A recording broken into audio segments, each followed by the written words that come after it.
आजको मेरो एक्सर्साइज पुरा भयो र अब 6:10 गइसक्यो। आज एक्सर्साइज पुरा भयो। आज त अलिकति जुम्बा पनि गरेँ।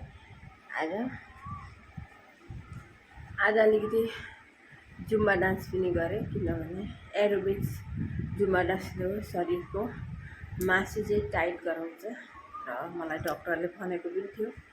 र जसरी पनि अब 15-20 मिनट एउटा उफ्रिने के जसले डान्स जान्दाखेरि डान्स जस्तै हो यो पनि हाम्रो।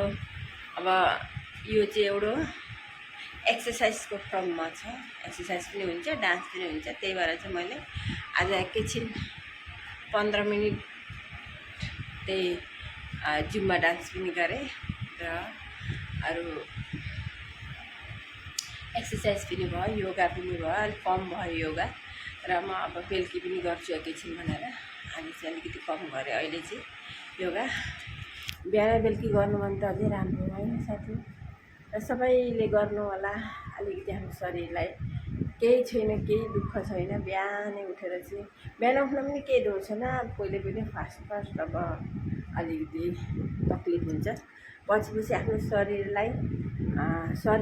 शरीरले एकजट हुँदै गयो, आफ्नो शरीरलाई राम्रो लाग्दै गयो भने यही राम्रो लाग्छ हामीलाई। जे काम पनि गर्न नसकिने केही काम छैन, सबै काम हामीले गर्न सकिन्छ र हामीले अल्छी गरिन्छ र हो।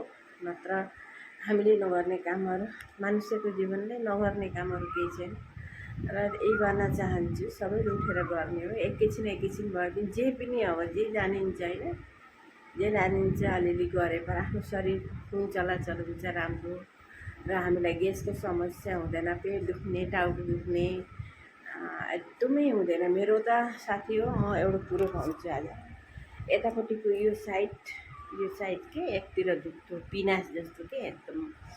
अलि यो नाकबाट यति खुन आउँथ्यो कि एउटा गम्छा भिज्ने थियो, यस्तो खुन आउँथ्यो मेरो।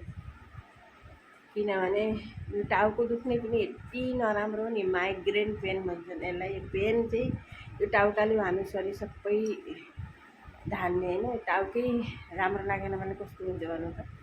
त्यही भएर यो ग्यासको समस्या त बहुत खराब हो, ग्यासले पनि गर्छ र अलिअलि गरे पर सधैँभरि गर्दै गयो भने अझै बेसी गर्न मन लाग्छ कि।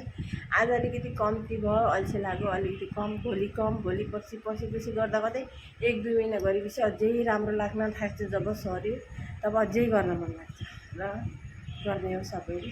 र म चाहिँ अब उठ्छु होइन, अरू पनि अब भ्याउन छ।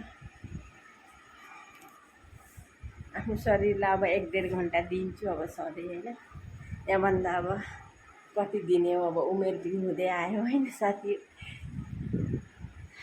उमेर हुँदै आयो। 55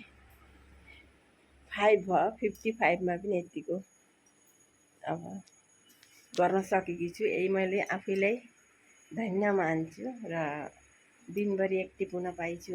सानोतिनो बिमारले मलाई छुन्न र यति एटिट्युड पनि मार्दैन अब, तर पनि हो अब होइन, जो छ शरीरमा त्यस्तै भन्नलाई केही उ छैन। र आजको एक्सर्साइज सम्पूर्ण हो। अब यो